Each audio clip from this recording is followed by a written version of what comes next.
Bahagia Bapak Ibu Guru semua, kami akan mempresentasikan hasil kerja kelompok kami. Tidak perlu perkenalan para Sudayawan, langsung saja akan menjelaskan materi dari hasil kelompok kerja kelompok kami, yaitu Ibu Yumi dan Bu Mega beserta Ibu ini. Bu Yumi dulu boleh? Ya, terima kasih rekan-rekan CGP hebat semuanya. Di sini kelompok kami akan menjelaskan tentang nilai dari guru penggerak. Dimana sudah kita ketahui bahwa nilai dari guru penggerak itu ada berpikir pada murid, mandiri, berikutnya reflektif, kolaboratif, dan yang terakhir adalah inovatif. Yang akan saya jelaskan pada tempat ini adalah nilai guru penggerak yang berpihak pada murid. Di sini kelompok kami sudah menuliskan 3 contoh implementasi yang sudah dilaksanakan di setiap sekolah. Yang pertama, menuntun, yang kedua menumbuhkan rasa percaya diri kepada peserta didik, dan yang ketiga pembelajaran yang menyenangkan. Di mana di sini menuntun itu contohnya adalah membuat kesepakatan kelas dari setiap peserta didik. Yang kedua, menumbuhkan rasa percaya diri. Contohnya di sini kami membuat kegiatan presentasi dari setiap kelompok. Dan yang ketiga, pembelajaran yang menyenangkan. Contohnya di sini kelompok kami menuliskan penerapan model pembelajaran sesuai dengan gaya belajar peserta didik. Di mana kita ketahui bahwa ada beberapa gaya belajar peserta didik, diantaranya ada visual, ada auditory, ada audiovisual, dan yang ketiga ada kinestetik.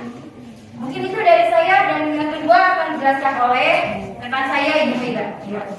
Selanjutnya nilai guru penggerak tersebut yaitu adalah mandiri. Contohnya jika belajar secara berkelompok tanpa disuruh oleh atasan guna mencapai praktisi pendidikan di dalam kelas jauh lebih baik. Lalu mengikuti kegiatan pelatihan, contohnya seperti saya mengikuti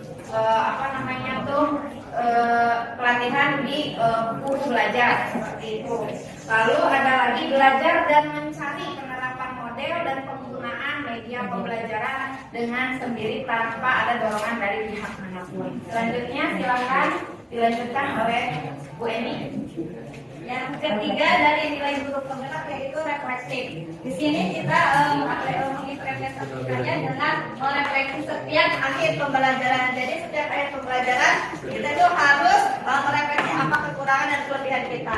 Yang keduanya dengan melakukan umpan balik dari murid, sama seperti tadi. Jadi tindak lanjut untuk kedepannya apa. Dan yang ketiganya yaitu penilaian teman sejawat. Jadi setelah kita melaksanakan pembelajaran, kita berbagi juga atau berkolaborasi dengan teman sejawat. Terima kasih. Lanjut. Oke, selanjutnya di sini kolaboratif. Nilai kolaboratif itu yang pertama itu mengajarkan atau mengikuti komunitas belajar. Kemudian saling berbagi praktik baik dengan teman sejawat. Yang terakhir yaitu inovatif. Di sini inovatif itu merancang model pembelajaran yang menarik.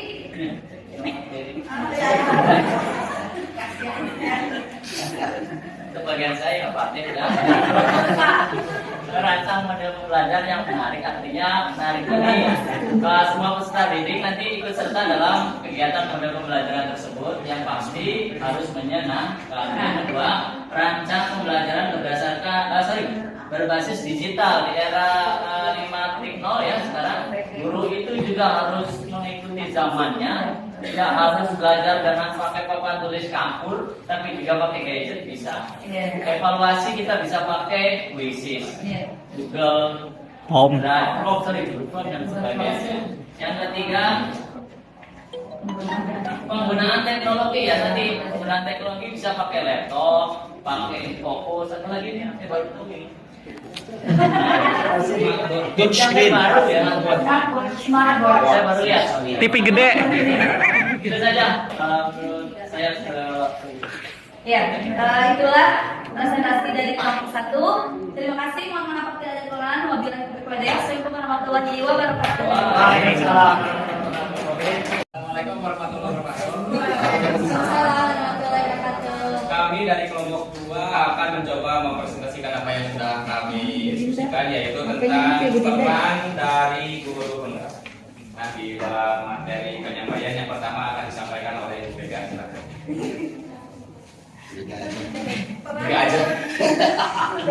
Peran guru penggerak jalan yang pertama itu menjadi pemimpin pembelajaran. Jadi menjadi fasilitator di dalam kelas, contohnya ya. Kemudian menuntun atau memberi teladan. Lalu pembelajaran berpusat pada murid dan mengeksplorasi potensi murid. Selanjutnya, Ya, terima kasih Bu Mega aja. Materi kedua akan disampaikan oleh Ibu Elin. Elin aja.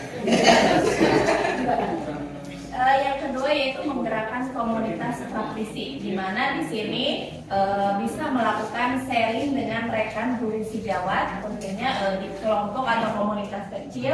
Kemudian membangun kerjasama antar kelompok, ini bisa membangun kerjasama kelompok di dalam sekolah maupun di luar sekolah. Kemudian mengajak untuk merefleksi kegiatan pembelajaran dengan rekan sejawat ataupun rekan di luar mata pelajaran yang kita ampuh seperti itu. Terima kasih Bu Erin penyampaiannya. Dilanjutkan dengan materi berikutnya yang akan disampaikan oleh Ibu Dinda.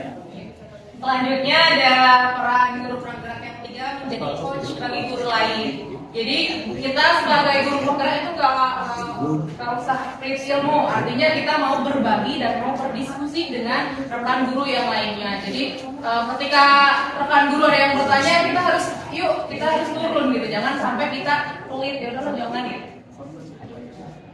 Terima kasih Pak Ibu Dinda, dan berikutnya materi akan disampaikan oleh Pak Ferry aja.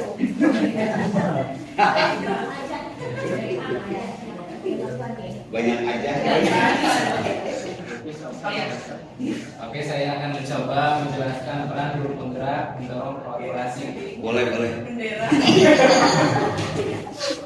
Mendorong kolaborasi di sini bekerjasama dengan stakeholder untuk mengembangkan pembelajaran yang berpihak pada murid. Apakah itu pembelajaran yang baru atau memang pembelajaran yang menjadi menarik kepada murid, dan seperti itu. Terima kasih. Dan yang terakhir mendorong kepemimpinan murid. Kepemimpinan murid di sini memberikan motivasi kepada murid, memberikan keleluasaan dalam mengembangkan minat dan bakat murid tersebut. Iya. Terima kasih. Luar biasa penyampaian dari pemateri ini, semua jelas sekali apa yang sudah disampaikan. Mohon maaf segala kekurangan. Assalamualaikum warahmatullahi wabarakatuh. Yang pertama adalah mengenai kompetensi guru penggerak. Yang kita temukan adalah mengikuti pelatihan, seminar, workshop, dan setelah itu melakukan berbagi praktik baik. Kemudian dengan konsisten dengan waktu, dan di sini kedisiplinan pribadi dan materi. Kemudian melakukan coaching dengan rekan sejawat. Kemudian berpartisipasi aktif dalam komunitas sekolah, MGP, KKG, komunitas praktisi, kemudian komunitas pembelajaran. Itu yang bisa saya sampaikan mengenai pengembangan diri dan rehabilitasi jamban. Yang kedua adalah pembelajaran. Di sini pembelajaran yang bersama dengan murid. Kemudian melaksanakan pembelajaran yang bersama dengan murid dan juga menyenangkan. Dan yang terakhir selalu melakukan refleksi setelah pembelajaran. Terima kasih. Lanjutkan dengan saya.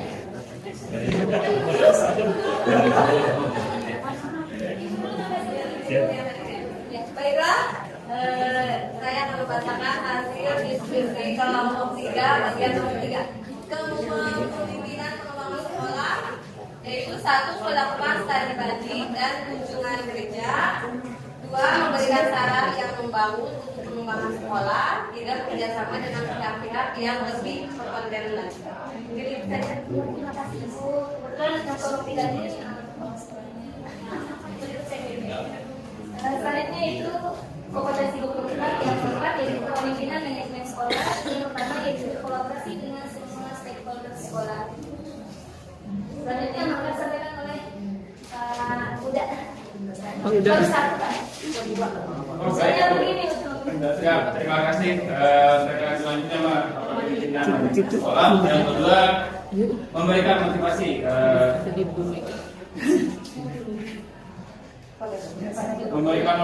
kepada guru rekan kerja, dalam arti seperti kita sekarang sebagai guru penggerak berarti kita menambah ilmu baru, ya, pengetahuan baru yang mana kita bisa memberikan masukan atau memberikan pengalaman kita selama pendidikan ini supaya belajar ini supaya nanti rekan kerja juga tertarik. Kemudian merancang program sekolah berdasarkan KBRI atau rencana berbasis data yang bisa kita peroleh melalui pendidikan yang ataupun yang didapat dari kegiatan NBK dan sekarang sedang melaksanakan Sulitjar atau Survei lingkungan belajar. Itu saja, terima kasih teman-teman.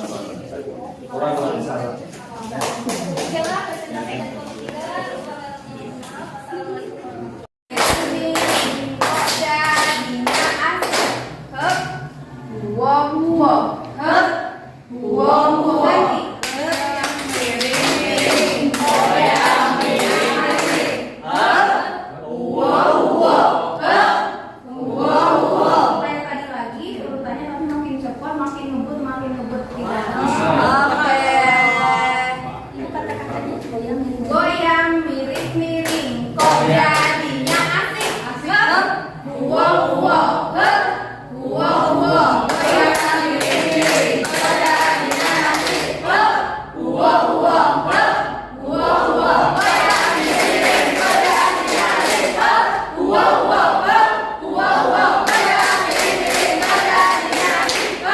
Wow.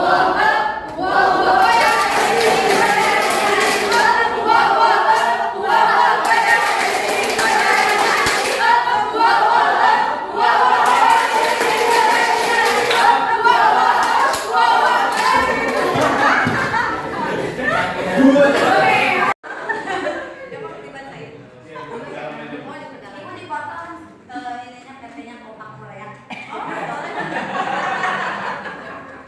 Baiklah, ini permasalahan yang ada di sekolah saya.